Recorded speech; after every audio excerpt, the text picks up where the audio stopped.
A foreigner would typically pay upwards of $100 to sexually abuse one of these young women over a weekend. By the time she'd been abused over a few months, the value on her would go lower and lower and lower. The traffickers treat them like disposable assets. They depreciate in time. And at the end of her year, she would be at one of these gritty, dirty brothels on the outskirts of Phnom Penh. It's actually near the garbage dump, being sold to local men for a quarter.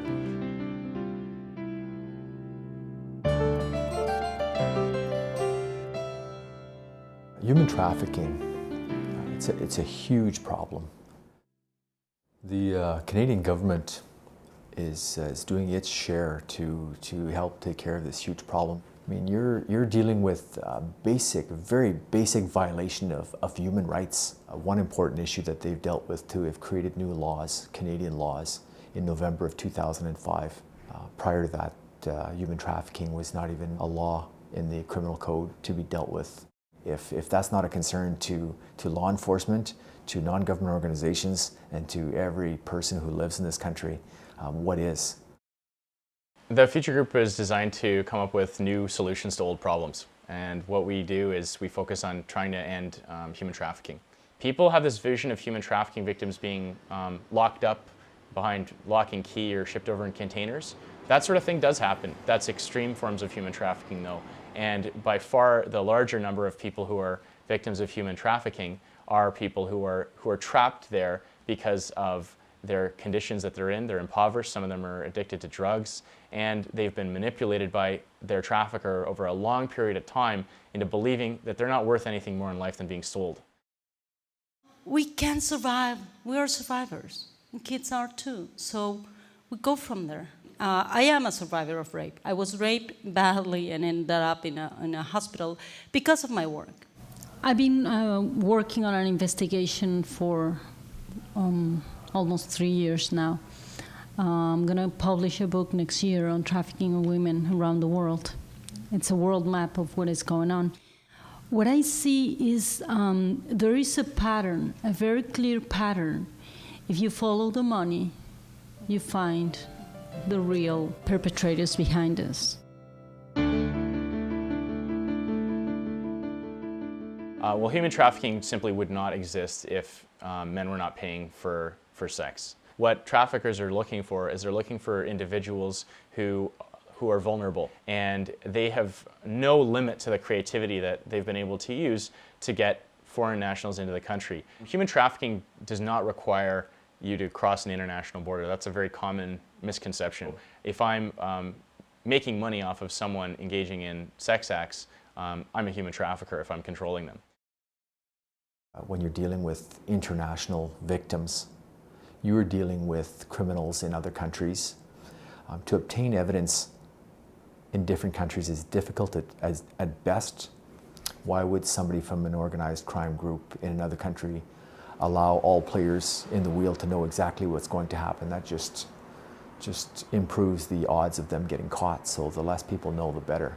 How do I know what system, which law enforcement agencies I can trust, which people to approach? Makes it very, very difficult, the geography.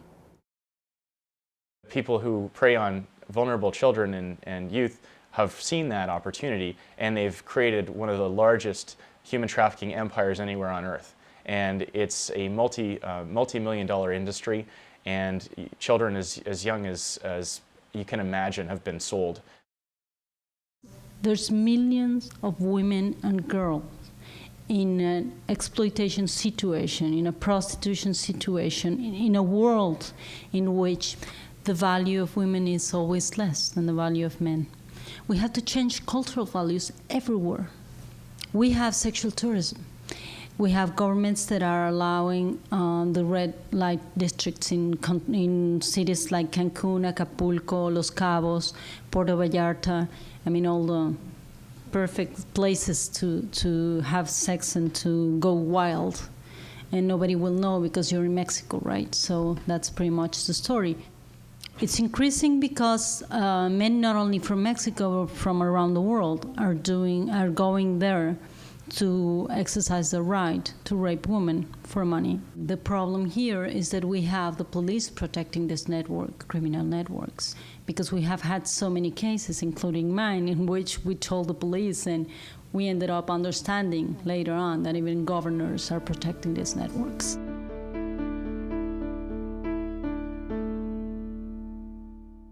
The massage parlors in the Calgary raids of November 2003, one of them is in Northwest Calgary, which is where I grew up.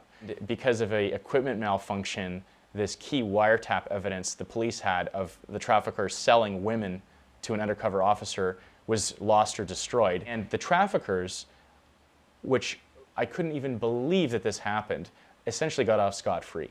And he was making arguably hundreds of thousands of dollars, according to what the police alleged, from trading in these women and forcing them to pay off imagined debts that they owed to him for bringing them over from Thailand, Malaysia, and other countries in Southeast Asia. So that really enraged me. I thought that this is ridiculous, not only that this had happened, but how poorly it was dealt with by our country.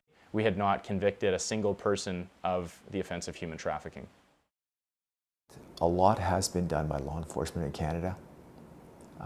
The results yet don't seem that impressive because we are not coming up with statistics or numbers, but there has been disruption, and we're still dealing with partners and groups to try to better identify ways of dealing with the issue, if in fact it exists in the country, which we do believe that it does.